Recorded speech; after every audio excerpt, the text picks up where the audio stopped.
అందరికీ నమస్కారం.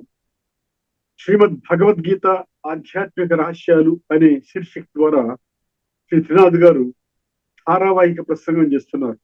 వారి ధారావాహిక ప్రసంగంలో ఈరోజు 285వ ప్రసంగం చేస్తున్నారు. శ్రీ త్రినాథ్ గారికి స్వాగతం. శ్రీమద్ భగవద్గీత ఆధ్యాత్మిక రహస్యాలు ఈ కార్యక్రమాన్ని వీక్షిస్తున్నటువంటి సోదర సోదరిమణులందరికీ కూడా హార్దిక స్వాగతం. నమస్కారం. జీవితంలో ఎప్పటికీ ఖుషిగా ఉండాలి అని ఎవరైతే భావిస్తున్నారో వారు ఖచ్చితంగా శ్రీమద్ భగవద్గీత ఆధ్యాత్మిక రహస్యాలు తెలుసుకోవాల్సి ఉంటుంది. ఎందుకంటే ఈ యొక్క రహస్యాలను విస్మరించడము కారణముగానే మనము ఆంతరిక ఖుషి అంటాం. ఆంతరికంగా ఉండేటువంటి ఆనందం అనండి, ఖుషి అనండి, చాలా ఎనర్జీతో ఉంటాం అనమాట. అది సదాకాలికంగా కూడా ఉంటుంది. ఎందుకంటే వర్తమానంలో ప్రతి ఒక్కరు కూడా ఏదైనా ఒక సంఘటన ఆధారంగా మనకు ఖుషి కానీ లేకుండా దుఃఖం కానీ, ఏదైనా మనం అనుకున్నది జరిగినట్లయితే మనం కొంచెం హ్యాపీగా ఉంటున్నాము. అద్భుతమైన కార్యక్రమం జరిగితే అద్భుతంగా హ్యాపీగా ఉంటున్నాము.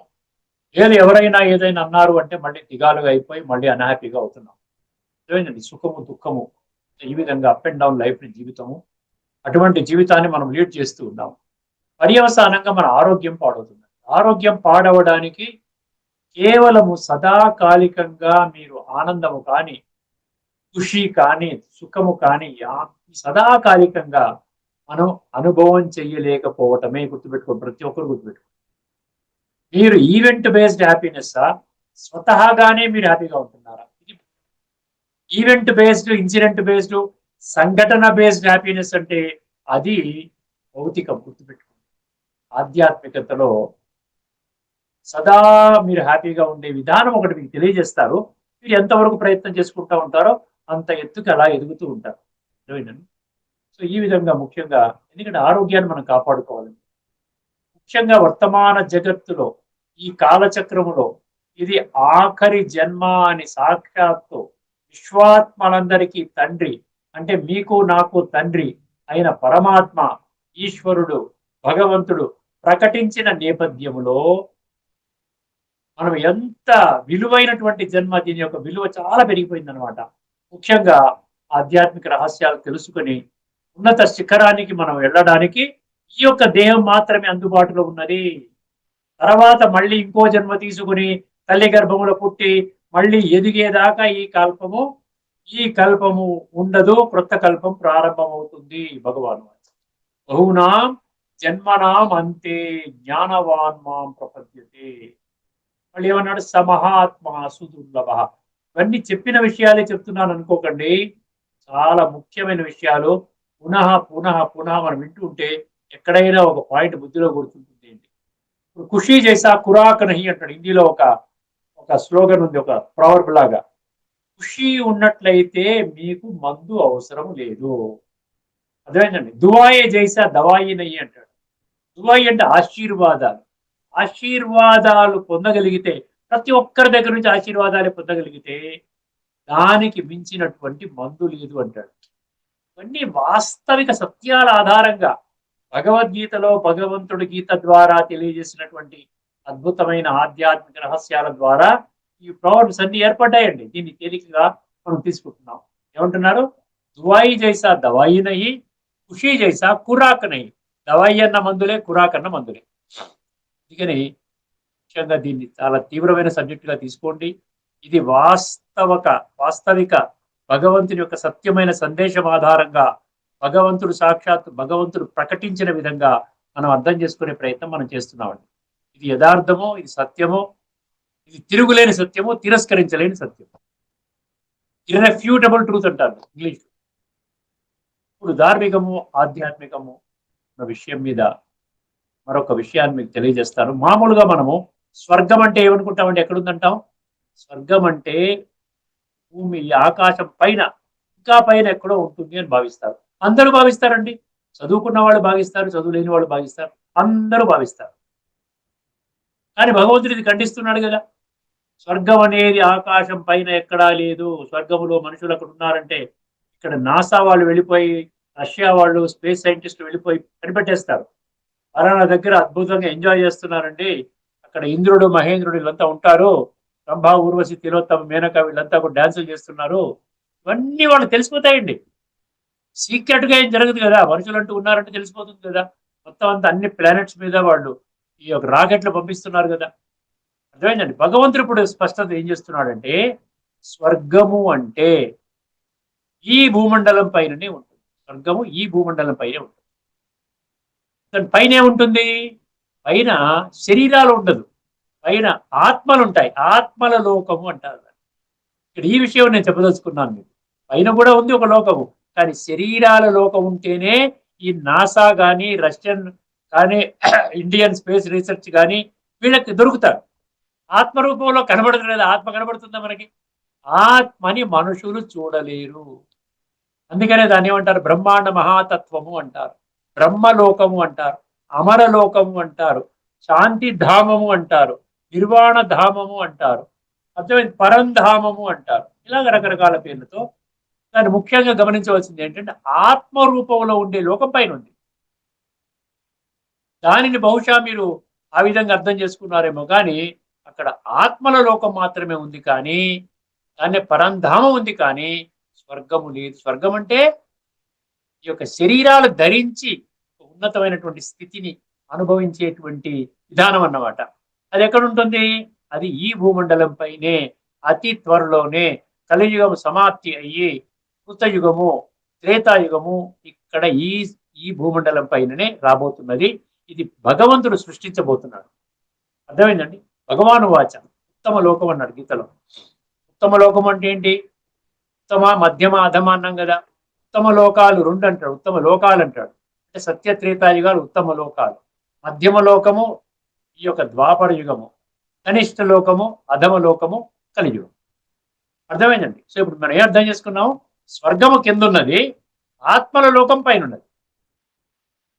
దాన్ని ఆత్మల లోకాన్ని ముక్తి ధామం అని కూడా అంటారు. అంటే ముక్తి అంటే ఈ శరీరం నుండి ముక్తి పొందిన తర్వాత అక్కడికి వెళ్ళిపోతాయి. అక్కడ నుండి వాళ్ళ కర్మానుసారముగా నూతన కల్పము ప్రారంభమయ్యేంత వరకు అక్కడ ఉండి, అక్కడ నుండి నూతన కల్పం ప్రారంభమైన తర్వాత ప్రతి ఒక్క ఆత్మ తన సంస్కారాలకు అనుగుణంగా దేహాన్ని ధరించి నూతన కల్పము సత్యయుగము మళ్ళీ ఈ భూమండలంపై తమ యొక్క విద్యుక్తమైన పాత్రని అభినయించడానికి ఆ విధంగా పునః మళ్ళీ జన్మ తీసుకుంటారు.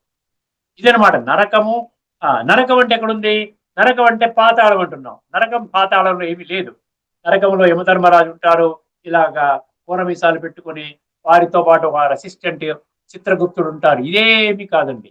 ఇక్కడ ఏంటంటే ఆధ్యాత్మికంగా అర్థం చేసుకుంటే మనము చేసినటువంటి పాపాలకి మనమే అనుభవం చేస్తాము. ఈ జన్మలోనే అనుభవం చేస్తాం. కొన్ని కఠినమైన పరిస్థితులు వస్తుంటాయి ఈ జన్మలోనే. ఏంటంటాము? ఏ జన్మలో ఏదో పాపం చేశానరా, నాకు ఇట్లా సతాయిస్తున్నారు మనుషులు అనుకుంటాం. అర్థమైందండి. సో ఇక్కడే మనకి పాపాలు, మనకి కష్టాలు స్టార్ట్ అవుతాయి, దుఃఖం స్టార్ట్ అవుతాయి. ఏదో సన్నివేశం వస్తుంది, ఎవరికో యాక్సిడెంట్ అవుతుంది, ఎవరికో వచ్చి క్యాన్సర్ వచ్చి పోతాడు దగ్గరలో ఉన్న మనిషి, ఎవరికో ఏదో ఒక సంబంధాల్లో గొడవలు వస్తాయి. అర్థమైందండి. ఇట్లాంటి రకరకాల కఠినాతి కఠినమైన పరిస్థితులు మనకు ఎప్పుడైతే వస్తాయో దాని అర్థం ఏమిటంటే గత జన్మ అప్పటి వరకు చేసిన అనర్థాల కారణంగా, పాపకృత్యాల కారణంగా, మన ఆత్మలో ఏర్పడిన సంస్కారాల కారణంగా మనకి ఈ విధంగా రిజల్ట్ జరుగుతుంది. అందుకనే ఏం చెప్తారు పెద్దలు? ఏం చెప్తారు? మంచి పనులు చేయండి అయ్యా, పేరు నిలుచుకునేలా చేయండి అయ్యా, వద్దయ్య అక్కర్లేదయ్యా, పాప కూడా అవసరం లేదయ్యా, దాని గురించి పడకండి, అందరికీ మేలు చేసే పని చేయండి, అందరి నుంచి ఆశీర్వాదాలు తీసుకోండి, ఎప్పుడు ఖుషీగా ఉండే పనులు చేయండి అని ఎందుకు చెప్తారు? ఊరికినే చెప్పారండి పెద్దవాళ్ళు. అర్థమైందండి. అదేవిధంగా ఇంకొక విషయం మీకు తీసుకొని రావాలండి. సో నరకం అనేది ఎక్కడుందండి? ద్వాపర కలియుగాలు నరకం. దాన్ని బ్రహ్మరాత్రి అన్నాడు. 8వ అధ్యాయం వచ్చినప్పుడు మనము ఆ విషయాన్ని మనం చర్చించుకోబోతున్నాం. ఇప్పుడు మీకు అర్థమైంది కదండి. సత్యత్రేతాయుగాలు ఈ పృథ్వీ పైన ఉంటాయి. దానినే స్వర్గమనండి, వైకుంఠమనండి, జన్నత్ అంటారు. ఇస్లాం మతానికి చెందిన వాళ్ళు జన్నత్ అంటారు, క్రిస్టియన్ మతానికి చెందిన వాళ్ళు ప్యారడైజ్ అంటారు, మనం మేము వైకుంఠం అంటాము, స్వర్గం అంటాము. అదే గీత ఏముంటుంది? బ్రహ్మ పగలంటుంది, స్వర్గం అని కూడా ఉందండి. అతోవా ప్రాప్స్యసే స్వర్గం అంటూ గీతలో కూడా స్వర్గం అని 2-3 శ్లోకాల్లో స్వర్గం యొక్క ప్రస్తావన ఉంది. అర్థమైందండి. అందువలన మనం అర్థం చేసుకోవాల్సిన విషయం ఇదన్నమాట. ముఖ్యంగా ధార్మికము ఆధ్యాత్మికానికి మన ఒక భేదాన్ని. ఇంకొక విషయం కూడా చెప్తాను మీకు. ధార్మికం ఆధ్యాత్మికతానికి ధార్మికంలో చాలా హైయెస్ట్ లెవెల్కి మీరు వెళ్ళాలి అంటే ఒకటి ఏంటంటే ధార్మిక గ్రంథాల యొక్క పట్టు ఉండాలి. ధార్మిక గ్రంథాలంటే ముఖ్యంగా వేదాలు అనుకోండి, లేక బ్రహ్మసూత్రాలు, లేక ఉపనిషత్తులు, లేక భగవద్గీత, లేక రామాయణ మహాభారత ఇతిహాసాలు, లేకుండా ఇతరత్ర అయిన పురాణాలు, శివ పురాణం, ఈ విధంగా విష్ణు పురాణం, ఇట్లాంటివన్నిటి మీద మీకు పట్టు ఉంటే వాళ్ళని చాలా గొప్పవాళ్ళిగా భావిస్తారు. అర్థమైందండి? అత్యున్నత స్థాయిలోకి తీసుకుని వెళ్తారు. ఇదే కాకుండా అకాడమిక్ ఫీల్డ్లో కూడా, చదువుల్లో కూడా మామూలుగా 10th క్లాసు ఫెయిల్ అయిన వాళ్ళు ఉంటారు. 10th క్లాసు, ఇంటర్మీడియట్, తర్వాత డిగ్రీ, తర్వాత పోస్ట్ గ్రాడ్యుయేషన్, తర్వాత మళ్ళీ ఎంఫిల్, తర్వాత మళ్ళీ పిహెచ్డి, ఇక్కడితో అయిపోతుంది. సో హైయెస్ట్ డిగ్రీస్ అంటే ఏంటి? డాక్టర్ ఆఫ్ ఫిలాసఫీ, పిహెచ్డి అన్నమాట. తత్వవేత్తలు అంటారు. అర్థమైందండి? సో ఆ విధంగా ఈ రెండు ఉన్నటువంటి వాళ్ళని భక్తి మార్గంలో, భౌతిక మార్గం, భక్తి మార్గం అంటే కూడా ఇప్పుడు ఇది భౌతిక మార్గమే, ధార్మిక మార్గమే భక్తి. ఎందుకంటే అక్కడ జ్ఞాన మార్గంలో ఏమిటంటారు? భక్తి అనరు. జ్ఞానం ఆధారంగా పరమాత్మని మనం స్మృతి చేస్తాం, మనసుని పరమాత్మతో కనెక్ట్ చేస్తాం రాజయోగం అనే ప్రక్రియ ద్వారా. ఇక్కడ ముఖ్యంగా మీరు అర్థం చేసుకోవాల్సింది ఏంటి? ఇక్కడ భక్తి మార్గంలో ఏదైతే మీరు హైయెస్ట్ అంటున్నారో అది దైహికము కాబట్టి చాలా జాగ్రత్తగా వినండి. 100% దేహభ్రాంతిలోనే చేస్తున్నాం కాబట్టి, ఈ యొక్క జ్ఞానము ద్వారా మనం మూడవ నేత్రం తెరుచుకోలేదు కాబట్టి, అర్థమైందండి? మూడవ నేత్రం తెరవలేదు. కేవలం ఈ 2 నేత్రాలతో చూసేటువంటి ఆ గ్రంథాలను చదువుకుంటున్నాం. 2 నేత్రాలతో కనబడేటువంటి దేవీ దేవతలు కానీ, ధర్మస్థాపకులు కానీ, అదేవిధంగా ఈ యొక్క సాధువులు, సంతులు, ఋషులు, మునులు, మహామండలేశ్వరులు, పీఠాధిపతులు, జగద్గురువులు అనబడేటువంటి విశిష్ట వ్యక్తులు కానీ మనం 2 కళతో చూసి వాళ్ళనే ఉన్నతంగా భావిస్తున్నాము. అదేవిధంగా శరీర పరంగా చదువుకునేటువంటి చదువులు కానీ, ఈ యొక్క శరీర పరంగా మనం చూసుకొని పుస్తకాలు చదివి దాని మీద ఒక పట్టు సంపాదించినటువంటి వాళ్ళని మనము హైయెస్ట్ ప్రాప్తి అంటున్నాం. కానీ దానిలో ఆత్మ యొక్క అనుభూతి లేదు.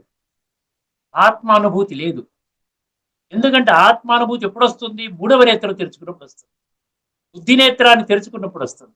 మనం బుద్ధి నేత్రాన్ని తెరుచుకోలేదు కదా. బుద్ధి నేత్రాన్ని తెరుచుకోమని కూడా మీరు ఎవరు చెప్పలేదు. మనకు ఆ విధానంలో ఎవరు చెప్పలేదు. అందుకని సో ఆత్మలో ఉన్నటువంటి కుళ్ళు, జన్మ జన్మలుగా చేసిన నీచ నికృష్ట భ్రష్ట దుష్ట పాప కర్మల ఫలితముగా ఆత్మలో పేరుకుపోయిన తామసిక సంస్కారాలు, తమో ప్రధాన సంస్కారాలు అవి అలాగే ఉంటాయి. అంటే దీన్ని బట్టి మనకి ఏమర్థమవుతుంది? ధార్మికంలో ఎంత ఎత్తుకు ఎదిగినా నీవు ఎక్కడ జన్మ తీసుకుంటావు? దేనికోసం ప్రయత్నం చేస్తున్నావు? కేవలము ద్వాపర కలియుగాల్లో నీ యొక్క ప్రయత్నమే సాగుతుంది, కానీ నీవు సత్యయుగంలోకి రావు. ఇది ఒక స్పిరిచువల్ లా, ఇది ఒక సైన్స్. ఇది మూర్ఖత్వం కాదు, మూఢత్వం కాదండి. అర్థమైందండి? ఇది ఒక సైన్స్. ఎందుకంటే సంస్కారాల పరివర్తన జరుగుతూ సంస్కారాలని సాత్వికంగా తయారు చేసుకుంటే అప్పుడు ఆ సంస్కారాల ఆధారంగా ప్రతి ఒక్కరికి ఎటువంటి ఇన్ఫ్లుయెన్స్ అక్కర్లే, రికమెండేషన్ అక్కర్లే, ఎవరి ఆశీర్వాదం అక్కర్లే. ఇక్కడ స్వయం మీద స్వయమే ఆశీర్వదించుకునే పురుషార్థం మనం చెయ్యాలి. అర్థమైందండి? ఇక్కడ ఎవరు రికమెండేషన్? ఇక్కడనే మనకు భక్తి మార్గంలో కొంచెం ముందుకు తీసుకుని వెళ్ళంటే 100 రూపాయలు ఇస్తే కొంచెం దర్శనం కొంచెం ఎక్కువసేపు చేయిస్తారు, ఇంకా ముందు తీసుకుని వెళ్తారు. ఇంకా కొంత లేదా ఒక 50,000 కడితే మీకు అక్కడ ఇంకా మంచిగా దర్జా ఇస్తారు అక్కడ. కానీ ఇక్కడ ఆధ్యాత్మికతలో అలా ఏమి ఉండదండి.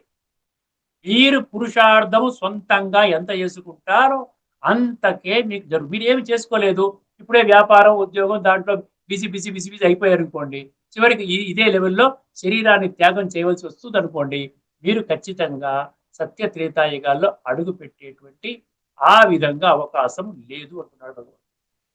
అర్థమైందండి? సో హైయెస్ట్ లెవెల్ చదివినా కూడా పరమాత్మ ప్రాప్తి లేదు, ఆత్మ ప్రాప్తి లేదు, స్వర్గ ప్రాప్తి లేదు అంటున్నాడు. అదే ఆధ్యాత్మిక చింతనలో కేవలం ఆత్మజ్ఞానాన్ని అర్థం చేసుకుంటే ఆత్మ పరమాత్మ కనెక్ట్ అవుతారు, కనెక్ట్ అయ్యి సంస్కార పరివర్తన జరుగుతుంది. అందుకనే చూసారా భక్తిలో కూడా ఏమంటారు? చేసుకున్న వాడికి చేసుకున్నంత మహాదేవ అంటారు. అర్థమైందండి? నా గురించి మీరు చేయండి, నేను మాత్రం గుడి కట్టిస్తాను, భగవంతుడా నా పని నువ్వు చేయి, నేను తప్పుడు పనులు చేయటం మానను, నా పనులు నేను చేసుకుంటూ ఉంటాను, కాకపోతే ఏం చేయమంటే భౌతికంగా చేస్తాను, 1,00,000 కొబ్బరికాయలు కొట్టమంటావా, లేకుండా ఒక కిరీటం వజ్ర కిరీటం చేయించమంటావా, లేకపోతే ఉండిలో నీకు ఇంత వేయమంటావా, లేకపోతే ఒక యజ్ఞం చేయించమంటావా, అన్ని చేస్తా.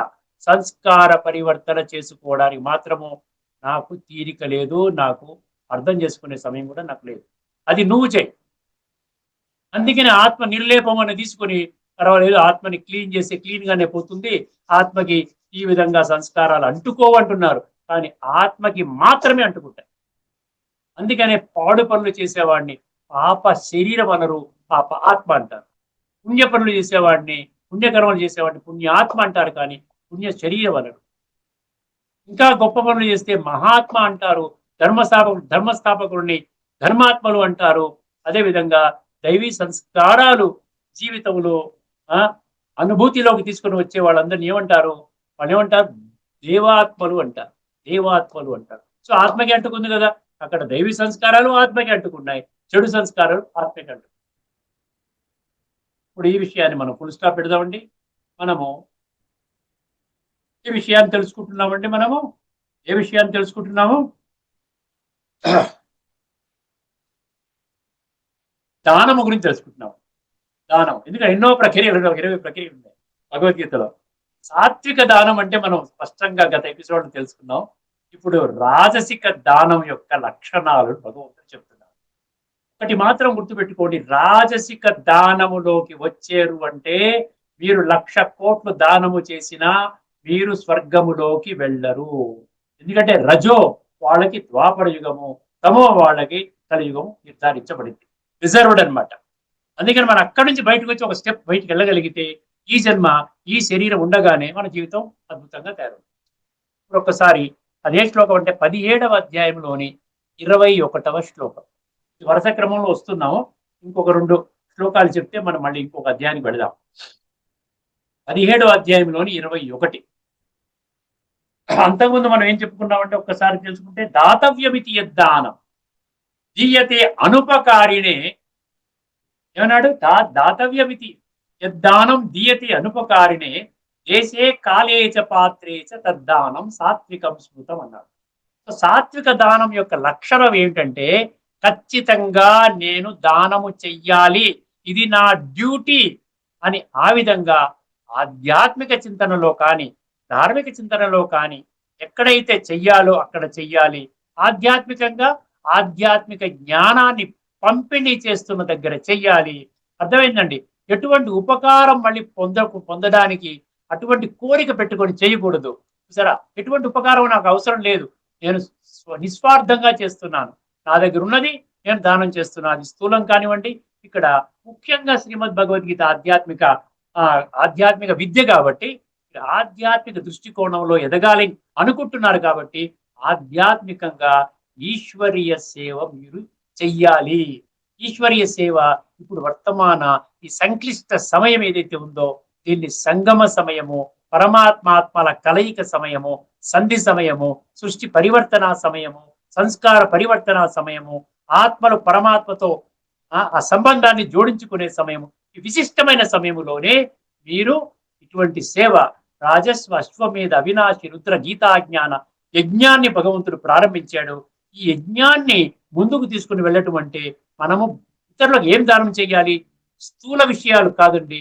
ఏం చేయాలి? జ్ఞానాన్ని దానం చేయాలి. జ్ఞానం అంటే ఆధ్యాత్మిక జ్ఞానాన్ని దానం చేయాలి. అదేవిధంగా గుణాలను దానం చెయ్యాలి. భగవంతుడు మనకు దైవీ గుణాలు ఇచ్చాడు. 26 దివ్య గుణాలు 16వ అధ్యాయంలోని మొదటి 3 శ్లోకాల్లో స్పష్టంగా అక్కడ చెప్పడం జరిగింది. సో మనము గుణవంతులుగా తయారు చేస్తున్నాడు కాబట్టి మనం ఏ గుణాల ద్వారా మన జీవితాన్ని ఉల్లాసంగా ఉత్సాహంగా తయారు చేసుకుంటున్నామో అటువంటి గుణాలని ఇతరులకు తెలియచేయాలి.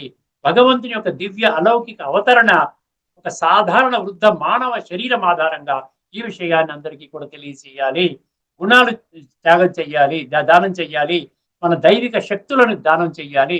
సహన శక్తి, ఇముడ్చుకునే శక్తి, ఎదుర్కొనే శక్తి, సహయోగ శక్తి, సంకీర్ణ శక్తి, ఇలాగా అష్ట శక్తులు, పరిశీలన శక్తి, నిర్ణయ శక్తి, ఇలాంటి అష్ట శక్తులు ఏవైతే భగవంతుడి రాజయోగ ప్రక్రియ ద్వారా మానవాడికి అందిస్తూ ఉన్నాడో, ఎవరైతే తెలుసుకున్నారో వాళ్ళు వీటిని దానం చెయ్యాలి. ఇవన్నీ దానం చేసి ఎటువంటి ప్రత్యుపకారము ఆశించకుండా, బెనిఫిట్ ఆశించకుండా, అవతల వాడి నుంచి ఎటువంటి కోరికలు లేకుండా, వీరితో సంబంధం ఏర్పడింది, నాకు రేపొద్దున్న వీళ్ళ దగ్గరికి వెళ్తే నాకు బహుమానం ఇస్తారు, నాకు గుర్తింపు ఇస్తారు, అందరి ముందు సన్మానం చేస్తారు, ఇటువంటి ఏ కోరికలు లేకుండా దానము చేసినట్లయితే దీనిని సాత్విక దానము అంటారు. ఇప్పుడు మనము 17వ అధ్యాయం 21లో రాజసిక దానములో ఏం చెప్తున్నారో భగవంతుడు ఏ విధంగా విశ్లేషణ చేశారో తెలుసుకుందాం. దాని యొక్క నిర్వచనం తెలుసుకుందాం. యత్తు ప్రత్యుపకారార్థం ఫలముద్దిశ్య వా పునః యత్తు ప్రత్యుపకారార్థం ఫలముద్దిశ్య వా పునః జీయతే చ పరిక్లిష్టం తద్దానం రాజసంస్మృతం అన్నాడు. అంతకుముందు శ్లోకంలో సాత్వికం స్మృతం అన్నాడు. సో ఆ విధంగా సాత్వికం అనబడుతుంది. ఈ విధంగా చేస్తే రాజసికము అనబడుతుంది. ఒక్కసారి మళ్ళీ శ్లోకాన్ని వినండి. యత్తు ప్రత్యుపకారార్థం ఫలముద్దిశ్య వా పునః దీయతే దీయతే చ పరిక్లిష్టం తద్దానం రాజసంస్మృతం అన్నాడు. ముఖ్యంగా మూడు లక్షణాలు చెప్పాడండి. రాజసిక దానం చేసేవాడికి 3 లక్షణాలు ఉంటాయంట. ఈ 3 లక్షణాల నుంచి మీరు బయటపడితే మీరు సాత్విక డోనర్ గా అవుతారన్నమాట. దానం అంటే డొనేషన్ కదా. ఈ విధంగా చారిటీ అంటారు ఇంగ్లీష్ లో. ఆ విధంగా దానకర్ణుడిగా మీకు ఆ పేరు వస్తుంది. ఒక్కసారి గమనించండి. 3 ఏంటో ప్రత్యుపకారార్థం అన్నారు. ప్రత్యుపకారం అంటే 2 కోణాల్లో చర్చిస్తాను. ఎందుకంటే అత్యధిక శాతం మనుషులు భౌతికంగా ఉన్నారు. అత్యధిక శాతం మనుషులు భౌతికంగా ఉన్నారు. కొద్దిమంది మాత్రం ఆధ్యాత్మికంగా ఉన్నారు. సో ఆధ్యాత్మిక దృష్టికోణమే కరెక్ట్ అయినప్పటికీ కూడా ధార్మికంలో కూడా ఇది మీరు ఫాలో చేశారనుకోండి, కనీసం ద్వాపర యుగములోనైనా మీరు ఒక ఉన్నతమైనటువంటి జన్మ తీసుకోవడానికి అవకాశం ఉంది. అర్థమైందండి. ఎత్తు ప్రత్యుపకారార్థం యహాతు. ఎత్తు అంటే యహాతు. ఎప్పుడైతే ఎవరైతే తు అంటే కానీ, బట్ అంటాం కదా, బ్యూటీ బట్ అంటాం కదా. కానీ అంటే ఎందుకు మన ముందు శ్లోకం ఏం చెప్పాడు? సాత్విక దానం చెప్పాడు. కానీ కంటిన్యూషన్ కదా. కానీ ఎవరైతే ప్రత్యుపకారార్థం అన్నాడు. ప్రత్యుపకారార్థం అంటే ఏంటి? ప్రతిఫలాన్ని కోరి చేస్తున్నాడు. నేను ఫలానా వ్యక్తికి ఒక పెద్ద గిఫ్ట్ ఇస్తున్నాను అంటే నాలో ఒక బలమైన కోరిక ఉంది. ఈ పెద్ద వ్యక్తితో నాకు సంబంధం ఏర్పడుతుంది. అతని పక్కన నిలబడి ఇస్తున్నప్పుడు ఒక ఫోటోగ్రాఫర్ని పెట్టుకొని ఒక ఫోటో తీయండి, ఈ విధంగా నేను వారికి ఇస్తున్నాను, ఒక చాలా కాస్ట్లీ గిఫ్ట్ ఇస్తున్నాను. అర్థమైందండి. సో ఈ విధంగా తీసుకొని ఫలానా వ్యక్తి నాకు చాలా క్లోజ్ అయిన వాడని చెప్పి ఈ సంబంధాన్ని వాడుకొని వాళ్ళు ఏం చేస్తారు? కొన్ని లాభాలు పొందే ప్రయత్నం చేస్తారు. అర్థమైంది. ఎక్కడైనా మన ప్రధానమంత్రి ఎదురయ్యారు అనుకోండి, మనకి పక్కన నించుకొని సార్ మీతో ఒక సెల్ఫీ తీసుకుంటాను అంటే పక్కన నిలబడి ఒక సెల్ఫీ తీసుకున్నాం అనుకోండి, నాకు ప్రధానమంత్రి చాలా క్లోజ్ అండి, నాతోనే మాట్లాడుతుంటారు, ఎప్పుడుందో నేనేం చెప్తే అది వింటారు అంటే మనకి కొన్ని పనులు అవుతాయి. అమ్మ బాబా ఈయన చాలా పెద్ద మనిషి. కానీ అక్కడ ఏమి జరగలే. అలాగా వెళుతున్నప్పుడు అక్కడ ఏదో పబ్లిక్ మీటింగ్ లో పక్కన ఒక సెల్ఫీ తీసుకునే విధంగా ఒక దొరికిందన్నమాట, ఛాన్స్ తీసుకున్నాడు. ఇవన్నీ కూడా చూసారా? ఇప్పుడు ఈ డొనేషన్స్ ఏవైతే ఇస్తున్నామో అది ప్రత్యుపకారార్థం అన్నాడు. ఉపకారం పొందాలి అనేటువంటి బలమైన కాంక్షతో చేసినట్లయితే దానిని ఏమన్నాడు? రాజసిక దానము. 2వ కేటగిరీ అనేసాడు. చూసారు ఒక్కసారి? అర్థమైందండి. పైన దాంట్లో ఏమన్నాడు? దాతవ్యమితి దానం దీయతే అనుపకారినే అన్నాడు. ఎటువంటి ఉపకారం నాకు అక్కర్లేదు, నేను ఇస్తున్నాను, హృదయపూర్వకంగా ఇస్తున్నాను. అర్థమైంది. భగవంతుడు నాకు ఏదో ఇచ్చాడు, లేని వారికి ఇమ్మని ఇచ్చాడు, నేను దానం చేస్తున్నాను. అర్థమైందండి. ఇక్కడ ప్రత్యుపకారం ఆశించి చేసేటువంటి దానం. ఇక్కడ ఏదో చదువుతూ ఉంటే ఎగ్జాంపుల్లో ఒకటి విచిత్రంగా నాకు ఆశ్చర్యం అనిపించిందండి. ఏ డొనేషన్ అయితే ఇప్పుడు కొంతమందికి బాగా డబ్బు ఉంటుందండి, ఇన్కమ్ ట్యాక్స్ కట్టాలి. వాడు ఇన్కమ్ ట్యాక్స్ కట్టాలంటే వాళ్ళు ఏం చేస్తారు? లేదండి 20 లక్షలు ఇన్కమ్ ట్యాక్స్ కట్టాల్సి వస్తుంది. మీరు ఆ చార్టర్డ్ అకౌంటెంట్ మనకి ఏం చెప్తారు? దీన్ని ఒక 5 లక్షలు మీరు ఏం చేస్తారంటే 80G కింద దానం చేసేయండి, లేదా 80C కింద ఫలానా వాడికి దానం చేసేయండి. 100% ఇందులో డెట్ అవుతుంది. ఫలానా పిఎం రిలీఫ్ ఫండ్కి ఇచ్చేయండి, అది సీఎం రిలీఫ్ ఫండ్కి ఇచ్చేయండి. కొన్ని ఇవన్నీ స్కీమ్స్ ఉన్నాయి, దీనిలో 100% రిలీఫ్ వస్తుంది, దీంట్లో 20% వస్తుంది, దీంట్లో 10% వస్తుంది, ఇవన్నీ చేసేయండి అంటే ఇక్కడ ఏ విధంగా ఇచ్చాడండి? అదేమైనా ఒరిజినల్ గా గుండె లోతుల్లోంచి ఇచ్చినటువంటి డొనేషన్ అది? చెప్పండి. ఇక్కడ నాకు ట్యాక్స్ రిబేట్ వస్తుంది, నేను 5 లక్షల దానం చేస్తే నాకు 20 లక్షల రిబేట్ వస్తుంది, నేను ట్యాక్స్ కట్టక్కర్లేకుండా ఉంటుంది. సో ఏమైపోయింది? దాని కూడా రాజసిక దానం. ఏదైనా కానీ అవతల వాడు నుంచి నాకు కొన్ని పనులు జరుగుతాయి, వాడితో సంబంధం పెట్టుకోవాలి, వీడితో సంబంధం ఉందని తెలిస్తే నాకు ఇంకా కొంతమంది పెద్దవాళ్ళు దగ్గర అవుతారు. ఇవన్నీ బలమైన కోరికలు. ఆ విధంగా పెట్టుకొని చేసినట్లయితే ఇది రాజకీయ ధర్మం. ఇప్పుడు ఆధ్యాత్మికంగా కూడా తీసుకుందామండి.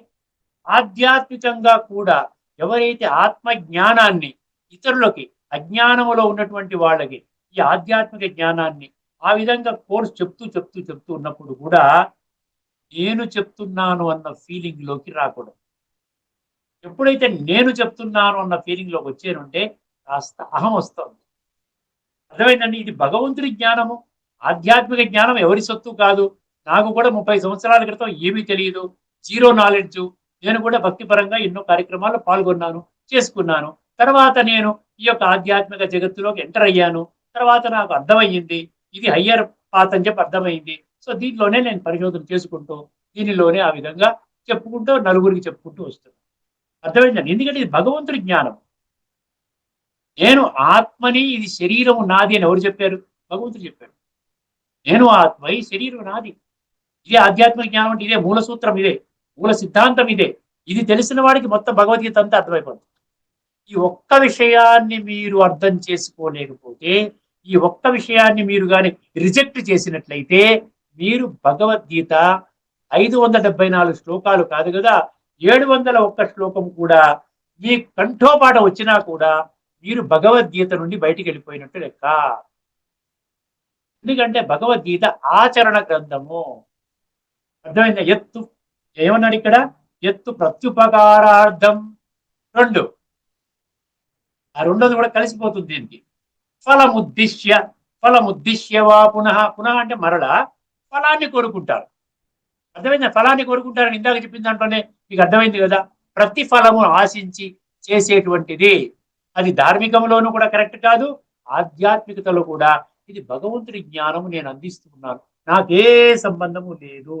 దీని యొక్క ఫలితము భగవంతుడికే చెందుతుంది.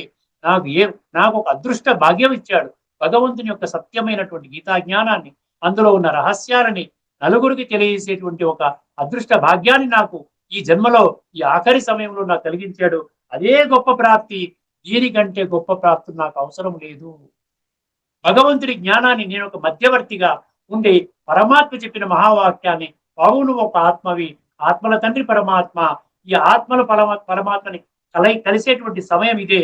ఈ యొక్క యోగవన్న విధానంలో ఆత్మ పరమాత్మతో కలిసినట్లయితే పరమాత్మ దివ్య గుణాలు, శక్తులు ఆత్మలో ప్రవేశిస్తాయి. అప్పుడు నీ జీవితం మారుతుంది.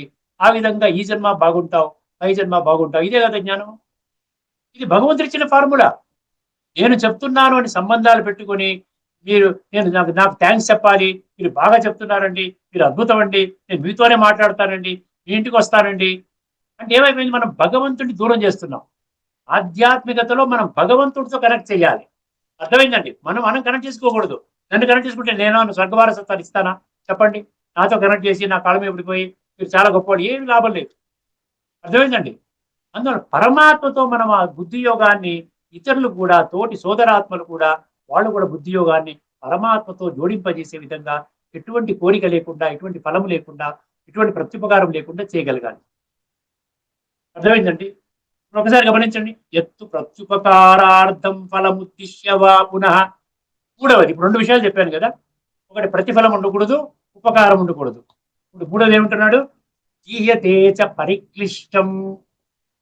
ఇక్కడ పరిక్లిష్టం అంటే చాలా ముఖ్యమైన విషయం అండి. క్లిష్టం, పరిక్లిష్టం ఏంటంటే ఇవ్వడానికి ఇష్టం లేదు. అర్థమైందండి? లేకపోతే సమాజంలో బాగా డబ్బున్న వాళ్ళు పిసినాళ్ళు కూడా ఉంటారు కొంతమంది. కానీ సమాజం ఏమనుకుంటుందో, ఇంత డబ్బు పెట్టుకుని మనం ఏమి ఒక రూపాయి కూడా డొనేషన్ ఇవ్వటం లేదు, వాళ్ళు వచ్చి అడుగుతుంటే వీళ్ళు వచ్చి పోమంటున్నాము. కానీ ఎప్పుడో ఒకప్పుడు గుర్తింపు వస్తుంది. ఏమనుకుంటారు? కొంచెం ఇద్దాములే, ఇష్టం లేకపోయినా ఇద్దాము అంటే బాధతో ఇచ్చేటువంటి డొనేషన్ అండి. అర్థమైందండి? బాధతో ఇచ్చేది. ఇవ్వడం ఇష్టం లేదు, డ్రడ్జింగ్ అంటాడు. చాలా బాధపడిపోతూ, ఏమిటి ఇదంతా, నేను ఇవ్వడం ఏమిటి, ఇంత కష్టపడి సంపాదించుకున్నాను, ఇవ్వడం ఏమిటి, మళ్ళీ అయినా ఇవ్వాలి కదా అని ఆ విధంగా బాధపడుతూ, అవతల వాడిని కూడా బాధ పెడుతూ, వాడి ఇష్టంగా ఇవ్వకపోతే ఏదో ఇస్తున్నాను తీసుకోండి సార్ అన్నట్టు ఎట్లా అదొకటి ఉంటుందా? లేకపోతే గౌరవంగా మిమ్మల్ని గుర్తించారండి. కొంతమంది చూసారా ఏం చేస్తారు అసలు? నిజంగా ఫలితాన్ని ఆశించకుండా ఉండేవాళ్ళ సంగతి చెప్తాను. నాకు తెలుసు కొంతమంది పేదవాళ్ళకి ఏదన్నా హార్ట్ ప్రాబ్లం వచ్చింది అనుకోండి, వాళ్ళని హాస్పిటల్లో అడ్మిట్ చేసి తర్వాత ఏదో కొంత బిల్లు, ఇప్పుడు అంటే ఏదో గవర్నమెంట్ వాళ్ళు ఏదో ఇస్తున్నారు, పూర్వం రోజులు ఇచ్చేవాళ్ళు కాదు. అలాంటప్పుడు 2 లక్షలు 3 లక్షలు బిల్లులు ఉండేవి. అలాంటివి కొంతమందికి వీళ్ళు ఏం చేసేవారంటే హాస్పిటల్ బిల్స్ వీళ్ళు కట్టేవాళ్ళు సీక్రెట్ గా వెళ్ళి. అర్థమైందండి? నేను ఆశీర్వాదాలు ఇది భగవంతుడు ఇచ్చాడు మనకు, ఊరినంత దానం ఇచ్చాడు. అలాగా తెలియకుండా వాడు కొంతమంది పిల్లల్ని చదివిస్తూ ఉంటారు. ఇప్పటికీ కూడా కొంతమంది ఉన్నారండి, ఏదో కొంతమంది పిల్లల్ని వాడు అడాప్ట్ చేసుకుంటారు. ఇక్కడ మా దగ్గర కూడా ఒకరు Kapil Kapil group of companies నుంచి వస్తారు, వాళ్ళు ఇద్దరు వైఫ్ అండ్ హస్బెండ్ ఇద్దరు వస్తారు. అర్థమైంది? వాడు 29-30 కంపెనీలు ఉన్నాయి. వాడు సుమారుగా సంవత్సరానికి ₹1,00,00,000 ఈ స్కాలర్షిప్ కింద ఇస్తారు. వాళ్ళు ఎందుకు ఇస్తారంటే వాళ్ళు ఉన్నది కాబట్టి నలుగురికి ఇచ్చుకుంటున్నారు వాళ్ళు. అర్థమైందండి? సో ఆ విధంగా కొంతమంది ఈ విధంగా పిల్లల్ని చదివించడం కానీ, పిల్లల యొక్క ఆరోగ్యమైన అవసరాలు కానీ ఇవన్నీ సీక్రెట్ గా తీరుస్తారు. ఎందుకంటే భక్తి మార్గంలోనే ఒక సామెత ఉందండి, ఏమంటారు? గుప్తదానం మహాపుణ్యం అంటారు. గుప్తదానం మహాపుణ్యం అని మళ్ళీ మనమే అంటున్నాము. మళ్ళీ మనమే పెద్ద సభ పెట్టుకొని ఈ సభలో మీరు ఇవన్నీ ఇస్తున్నాము, ఒక ఫోటోగ్రాఫ్ తీసుకుని అందరికీ కూడా చెప్పుకుంటూ టీవీల్లోనూ ఆ పేపర్లోనూ పబ్లిష్ చేయించుకుంటూ ఫలానా వ్యక్తి చాలా గొప్పవాడండి ఈయన ఇచ్చారు అంటే భగవంతుడు ఏమంటున్నాడు? నిన్ను నీవు తక్కువ చేసుకుంటున్నావు. ఏదైతే ఫలితం నువ్వు పొందాలో అది నువ్వు పొందలేకపోతున్నావు. నువ్వు అది రజుదానం అంటున్నాడు. అందుకని వద్దు నాయన, నువ్వు ఎలాగన్నా దానం చేస్తున్నావు, మనస్ఫూర్తిగా నిస్వార్థంగా నిండు హృదయంతో ఇచ్చినావంటే ఎవరికి తెలియకుండా ఉంటే భగవంతుడు తెలుస్తుంది. ఇక్కడే నువ్వు పొందుతున్నావు అంటే ఇంకా భగవంతుడికి ఇవ్వవలసిందంటూ ఏముండదు నీకు. నీకు భగవంతుడి నుంచి ఇచ్చే గిఫ్ట్ కావాలా, లేక ఇక్కడే నలుగురు కూడా మెచ్చుకొని నిన్ను చాలా గొప్పగా శ్లాఘించి చాలా గొప్పగా నీకు బిరుదులు ఇచ్చి ట్రీట్మెంట్ చేసి అది ఆ గొప్పతనం ఇక్కడే అనుభవం చెయ్యాలా? ఎందుకంటే మన ఫ్యూచర్ కోసం కదా ఆధ్యాత్మికత అంటే. రాబోయేటువంటి సత్యయుగంలో శ్రేష్ఠ జన్మలు పొందడం కోసం మనం చేస్తున్నాం. దీన్ని పురుషార్థము అంటారు, ఆత్మ యొక్క అర్థము మనం చేస్తున్నాం. ఆత్మ ఔన్నత్యం కోసం. శరీర పరంగా నాకు ఎటువంటి అక్కర్లే. సీక్రెట్ గా ఎవరు చేస్తున్నారో తెలియదండి. కొంతమంది అలా చేసేస్తూ ఉంటారు. ఇప్పటికీ ఉన్నారండి, ఇప్పటికీ ఉన్నారు. హోటల్ రన్ చేసే వాళ్ళు కూడా ఉంటారు. కొంతమంది అసలు ఏమి తినడానికి లేక డబ్బు లేక ఉన్నటువంటి వాళ్ళకి కూడా పెట్టి తినవయ్యా పర్వాలేదు భగవంతుడు నాకు పెడతాడు అని ఆ విధంగా ఇస్తుంటారు. అందుకని ఆ విధంగా చేయమంటున్నాడు అనమాట. ఆధ్యాత్మిక జగత్తులో కూడా అదే, ధార్మిక జగత్తులో కూడా అదే, ఎటువంటి ఉపకారం లేకుండా. ఇక్కడ పరిక్లిష్టం అంటే ఏంటి? పరిక్లిష్టం అంటే బాధపడుతూ చేయడం, చెయ్యాలి తప్పదు కాబట్టి చేయడం.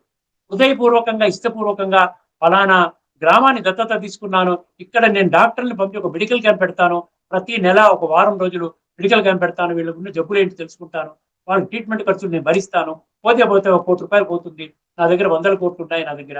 ఇలాగని మనం సీక్రెట్ గా చేసేవాళ్ళు, పేరు ప్రతిష్ట లేకుండా అలాగే ఉన్నారు. అదేవిధంగా కొంచెం చేసి పెద్ద పబ్లిసిటీ ఇచ్చుకునే వాళ్ళు చాలా మంది ఉన్నారు. ఎక్కువ చేసి అసలు పబ్లిసిటీ ఇవ్వకున్నటువంటి వాళ్ళు కొద్దిమంది ఉన్నారు. అందుకని భగవంతుడు ఏమంటున్నాడు? ఏదైనా చెయ్యి, కొంచెము చేసినా కానీ అది ఈశ్వరుని యొక్క ధర్మస్థాపన కర్తవ్యాన్ని సమర్థించే విధంగా ఉండేటట్టుగా చెయ్యి. అప్పుడు ప్రజల యొక్క ఆశీర్వాదం నీకు వస్తుంది, ఆత్మ సంస్కరించబడుతుంది, జీవితం బాగుంటుంది. సో 3 విషయాలు మీకు అర్థమైంది కదండి. ఎత్తు ప్రత్యుపకారార్థం ఫలముద్దిశ్యమా పునః. ప్రత్యుపకారార్థం అక్కర్లేదు, ఫలమును ఉద్దేశించి ఫలము పొందాలి అనేటువంటి ఆసక్తి, ఉద్దేశ్య అంటే ఉద్దేశంతో కాకుండా, అదే విధంగా దీయతేచ పరిక్లిష్టం. అర్థమైందండి? అటువంటి దానము తద్దానం రాజసంస్మృతం అంటాడు. దాని రాజస దానము అంటారు. ఆధ్యాత్మిక జగత్తులో కూడా మనం ఈశ్వరుని కర్తవ్యాన్ని మనం నిర్వహిస్తున్నాము. అంతేకాని వీరి నుంచి సంబంధం పెట్టుకోవాలి, వీరు కొంచెం శ్రేష్టమైన వారు, వీరు రేపొద్దున మనం కనెక్ట్ పెట్టుకుంటే మనకి ఏదో వస్తుంది అంటే కూడా అది మళ్ళీ మనకి ఆ ఫలితాన్ని మనకు నిండుగా ఇవ్వదు. భగవంతుడి కర్తవ్యాన్ని, భగవంతుడు నాకు ఈ భాగ్యాన్ని ఇచ్చాడు, నేను చేస్తున్నాను అన్న భావనతోనే ఉండాలి. ఇది ఈ లోతైన తత్వం, ఈ శ్లోకం చెప్తున్నటువంటి లోతైన తత్వం. గీతలో ఉన్నటువంటి 7వ అధ్యాయంలో 21వ శ్లోకంలో వీళ్ళు భాష్యకారులు ఏం చెప్పారో చూద్దాం. కానీ ప్రత్యుపకారమును ఆశించి గాని ప్రతిఫలాపేక్షతో గాని వివిధములకు ఒత్తిడులకు లోనై గాని. ఇక్కడ పరిక్లిష్టం అంటే అదనమాట. ఇవ్వయ్యా, ఉంది, ఏం చేసుకుంటావు, ఇవ్వు అంటారు కదా. అప్పుడు ఏదో బలవంతంగా ఇవ్వకపోతే వాడేమనుకుంటాడు, సమాజంలో నా గుర్తింపు పోతుందేమోనని అట్లా వాళ్ళు ఇస్తారనమాట. లేకపోతే ఏదైనా ఒక టైటిల్ ఆశించి, సన్మానం ఆశించి, ఏదో ఒక సంస్థ వాళ్ళు వచ్చి మనకి సన్మానం ఇస్తారు, సన్మానం చేస్తారు, అన్నటువంటి భావంతో చేస్తారు. కానీ ప్రత్యుపకారమును ఆశించి గాని ప్రతిఫలాపేక్షతో కానీ వివిధములకు ఒత్తిడులకు లోనై గాని బాధపడుచు, చూసారా పరిక్లిష్టం కూడా ఇంత బాగా చెప్తున్నాడు, బాధపడుచు విధి లేక ఇచ్చు దానమును రాజస దానము అని అంటారు. ఇక్కడితో మనం ఈ చర్చను ముగించుకుందామండి. తదుపరి ఎపిసోడ్లో తామసిక దానము అంటే ఏంటి, దాని యొక్క లోతైన తత్వాన్ని వివరించేటువంటి శ్లోకాన్ని మీకు తెలియజేస్తానండి. అదేవిధంగా ధార్మికము ఆధ్యాత్మికం పట్ల మరికొన్ని విషయాలు ఉన్నాయి, అవి కూడా మీకు తెలియజేస్తాను. ఎవరికి సెలవు. అందరికీ నమస్కారం. లోకా సమస్త సుఖినో భవంతు. ఓం శాంతి.